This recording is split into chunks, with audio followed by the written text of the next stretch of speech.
She called me toxic because I wouldn't let her sleep in the same bed with another man, so I left her, and ended up dating his ex. You're right, I told her. And then I walked away. No arguing. No begging. No long dramatic speeches. Just one boundary, and she tried to turn it into a diagnosis. My name is Matthias. I'm 29, and I work as a civil engineer in North Carolina. I've lived here since college because, believe it or not, I actually like humid summers and sweet tea. The job pays well. I've got a comfortable townhouse that's almost paid off. Nothing fancy, but it's mine. I've got a truck that still runs perfectly fine, and a dog named Rocco, who thinks he's a lap dog even though he weighs almost 80 pounds. And until about 8 months ago, I had a girlfriend named Valeria, who I truly believed was the love of my life. Spoiler, she wasn't. My job is pretty straightforward. I design drainage systems, review construction plans, and make sure buildings don't collapse because someone tried to save money on the foundation. It's not glamorous, but it pays well, and I'm good at it. My boss has been hinting for a while that I could get promoted to senior engineer, which would mean more money and less time dealing with contractors who swear they know more than someone with an actual degree. The house was a steal. The previous owner had to move for work and basically let it go for cheap. 2 bedrooms, a small backyard that's perfect for Rocco, and a garage where I keep my tools and workout equipment. Little by little, I upgraded things: new kitchen counters, hardwood floors in the living room, built-in shelves in my office, the kind of stuff that makes you feel like a real adult, not just someone pretending to have their life together. Rocco came into my life about 4 years ago when a friend of my sister found him wandering the street. He looked like he hadn't eaten in weeks. She couldn't keep him in her apartment, so she asked me to foster him, temporarily. That temporarily became permanent the moment he curled up at my feet and fell asleep. Since then, he's been my shadow, following me from room to room like he's afraid I'll disappear if he loses sight of me. To understand how everything fell apart, you have to go back to how I met Valeria. We met at a friend's wedding about 3 years ago. She was a bridesmaid. I was a groomsman. We spent almost the entire reception standing in a corner talking while everyone else danced. She worked as a dental hygienist. She had this contagious laugh and seemed genuinely impressed that I owned furniture that didn't come from a college dorm clearance sale.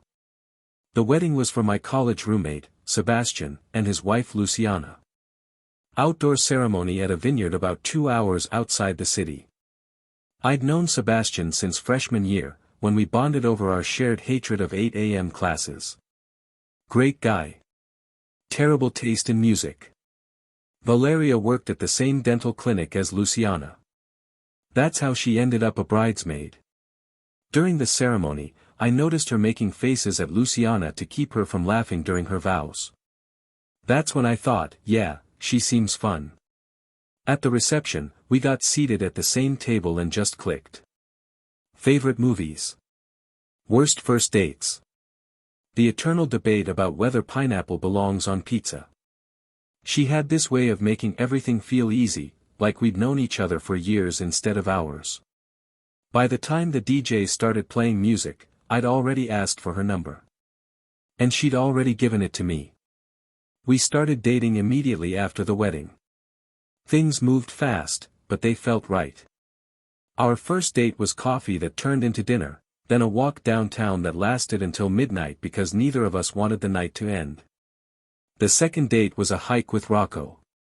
She didn't complain about the mud. Or the bugs. That alone earned major points. By the third date, she came over to my place and we cooked together while Rocco watched from the corner like a hopeful food critic. Within 6 months, she was basically living with me. She kept her apartment, for appearances, because her parents were traditional, but in reality, it had turned into an expensive storage unit. I didn't mind. I liked having her around. Rocco liked her too, and that mattered more to me than I ever admitted out loud. Her apartment was a tiny studio near downtown. Barely enough space for a bed and a couch. No room for a dog. Definitely no room for two people actually living together. So it just made sense that she stayed with me. For almost 3 years, everything was stable. We talked about marriage. Kids. The whole future package. I even started looking at engagement rings around our second anniversary. But I never pulled the trigger. Something always felt slightly off. I couldn't explain it. Nothing was wrong. On paper, everything was perfect. So I ignored that feeling. Her parents loved me. Her dad, Ricardo, was a retired contractor who respected that I worked with my hands, even if my job involved more planning than physical labor. Her mom, Claudia, treated me like a son. Always cooked extra food. Always asked about my work like she actually cared about drainage calculations. They constantly hinted at wedding dates and grandchildren. Valeria would laugh and say we were taking things slow. My parents loved her too. My mom thought she was charming and always commented on how organized she seemed. My dad liked that she could actually talk sports instead of politely nodding like my previous girlfriends. My sister, though, she thought Valeria was too perfect. She didn't say much at the time. But she noticed. Then Nicholas entered the picture. Nicholas was Valeria's best friend since high school. They grew up on the same street. Went to prom together as friends. Stayed in touch through college. He had moved to Atlanta for a finance job, but according to Valeria, they were basically siblings. Completely platonic. Always had been. I'd heard stories about Nicholas for years, but had never met him. And honestly, I had no issue with it. Everyone has old friends. I still talk to people I went to high school with too. Why would I be jealous of someone I'd never even met? According to Valeria, Nicholas was the perfect friend. Helped her study for finals. Drove hours to pick her up when her car broke down in college. Never forgot her birthday. Always sent funny cards. From the way she described him, he sounded like someone anyone would be lucky to have in their life. Then one day, she told me he was moving back to North Carolina. His company was opening a branch in Charlotte, about 40 minutes from us, and they'd offered him a senior position managing big accounts. Valeria was ecstatic. She called me at work instead of waiting until I got home. Her voice was high, rushed, excited, talking non-stop about how much she'd missed him and how amazing it would be to spend time together again. I smiled and told her I was happy for her. And I meant it. I even thought, cool, maybe I'll finally meet this legendary Nicholas and gain another friend. I had no idea that this was the moment everything started to unravel. The first time I met Nicholas was at an Italian restaurant Valeria picked. She had planned that dinner for weeks. She wanted everything to be perfect when her two favorite people finally met. I showed up wearing my best jeans and a button-down, actually putting in effort because I wanted to make a good impression. Nicholas arrived 20 minutes late.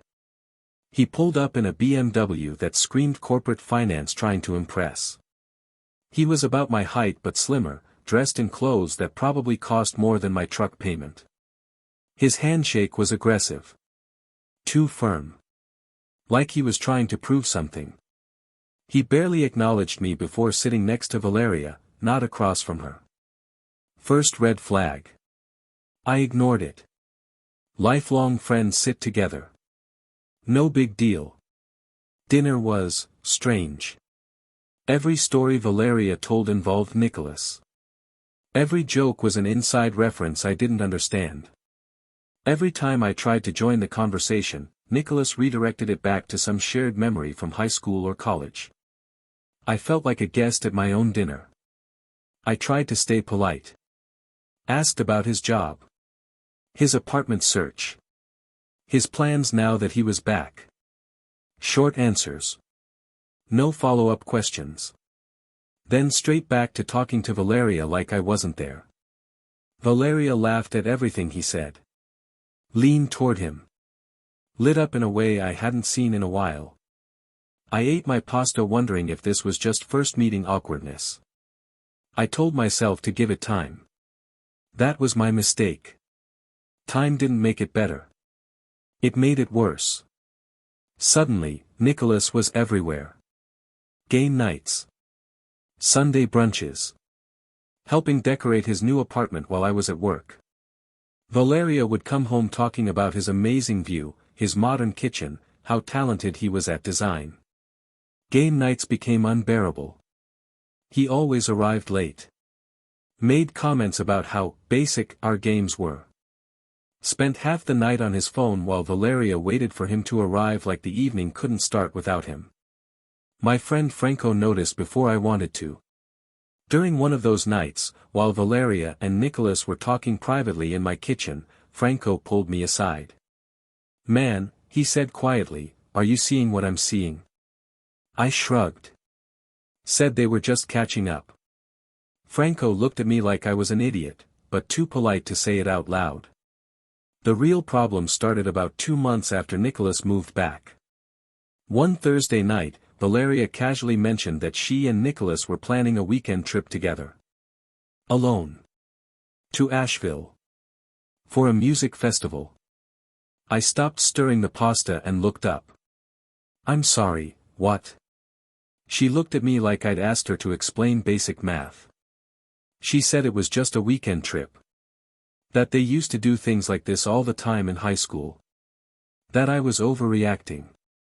I wasn't. I was reacting like a normal person. I asked if I could come. Apparently, there weren't enough tickets. I suggested inviting her friend Camila to make it a group thing. That would be awkward, she said, because Camila didn't know Nicholas well. Every solution I offered was already blocked. The hotel only had 1 room left. Nicholas' car was only comfortable for 2 people. The festival was sold out, except for the 2 tickets they already had. It felt rehearsed. Like she'd prepared answers for every objection. I decided to trust her. She went to Asheville. Sent a few photos. Came back Sunday night acting normal. Said she had fun. Didn't give details. The photos were landscapes. Mountains. The stage from far away. Only one selfie, with Nicholas, in a coffee shop. I stared at it longer than I should have. I told myself I was being paranoid. She had never given me a reason not to trust her. But something had changed. She was more distant. More attached to her phone. More likely to step outside to take work calls. She stopped leaving her phone on the counter when she showered. Changed her password, for security. Got defensive when I asked simple questions about her day. Little things. They added up. Then came the sleeping arrangement conversation. Her parents were renewing their vows for their 30th anniversary. Big family celebration. They rented a mountain lodge that slept about 30 people. Valeria had talked about this event for months, how important it was, how much it meant to her family, how she wanted me there to meet everyone and show we were serious. When we reviewed the sleeping arrangements, she casually mentioned that she would be sharing a room with Nicholas. I froze. Asked her to repeat that. She explained it slowly, like I was a child. Limited rooms. Family had priority. Nicholas was basically family. And since I wasn't technically related by blood, it made sense that she'd sleep with him while I shared a room with her cousin. Her tone was calm. Logical. Mechanical. Like she was explaining the weather. I stared at her, trying to process what I was hearing.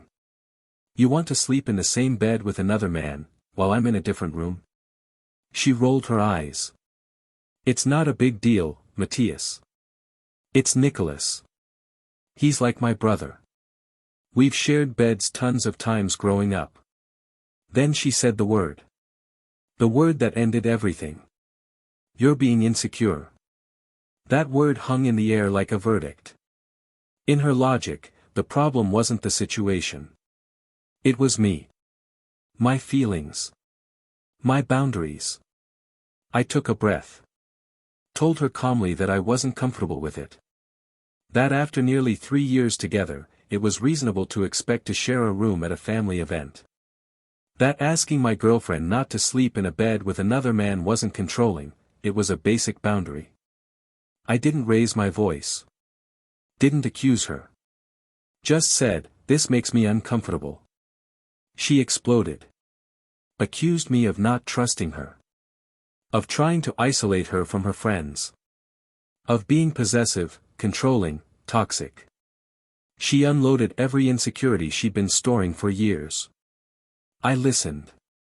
Then, when she finally ran out of breath, I said the only thing that made sense. "You're right. I am insecure." She looked relieved. Then I finished. "I'm insecure enough to not want to be in a relationship where my girlfriend thinks sleeping with another man is normal. So I'm fixing that." She frowned. "Fixing what?" "Us," I said. "We're done." The weeks after were rough. 3 years doesn't disappear overnight, even when ending things is the right call. The house felt too quiet sometimes. Franco came over almost every night. Pizza. Action movies. Gym sessions until our muscles burned. No advice. No speeches. Just presence. Work helped too. I stayed late. Took extra site visits. Focused on projects. My boss noticed. Started seriously talking about promoting me. Then came the message that changed everything. 3 weeks after the breakup, I got a DM from someone named Julieta. I didn't recognize the name at first. Her message was simple. "Hi. I know this is strange, but I think we should talk. I used to date Nicholas. And I think you deserve to know the truth." Normally, I would have ignored it. But something told me not to. We met at a coffee shop the next day. Neutral territory. Julieta was calm. Direct. No drama. She told me everything. She had dated Nicholas for 2 years in Atlanta. Moved cities for him. Changed jobs. Built her life around him. They talked about marriage. Then Valeria showed up. At first, Nicholas swore they were just childhood friends. Julieta believed him. Until she found messages. Not explicit, but not innocent either. When she confronted him, he flipped it on her. Called her jealous. Insecure. Controlling. Gaslit her until she apologized. Sound familiar? Then Nicholas announced he was moving back to North Carolina. Julieta offered to move with him. He said no. Said he needed space.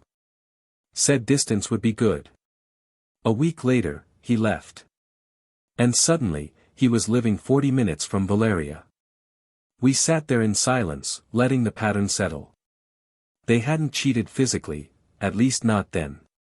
But emotionally, they had been choosing each other the entire time. We were both placeholders. Backups. Temporary solutions. Julieta wasn't just telling me this for closure. She was easy to talk to. Smart. Dry humor. Honest. She didn't minimize my feelings. She didn't tell me I was insecure. She just nodded and said, "Yeah. That makes sense." We started texting. Dog memes turned into coffee. Coffee turned into dinner. Dinner turned into walks with both our dogs. Rocco and her dog Tango became inseparable. 2 months later, we made it official, quietly. No announcements. No drama. Just peace. Eventually, Valeria found out. She posted vague IG stories about fake people and karma. Then she messaged me. Then called. Then called from Nicholas' phone. Blocked. She messaged Julieta. Julieta laughed. Then Nicholas messaged me. Warned me that Julieta was a liar. The irony was impressive. We ignored them. Last I heard, Valeria and Nicholas didn't last. Shocking, I know. Turns out when you build something on lies, it collapses fast. Julieta and I moved in together a few months later. A house with a big yard for the dogs. A quiet life. No accusations. No tests. No manipulation disguised as trust. Sometimes the person who calls you toxic is just angry that you finally stopped accepting disrespect. And sometimes, walking away calmly is the loudest move you can make.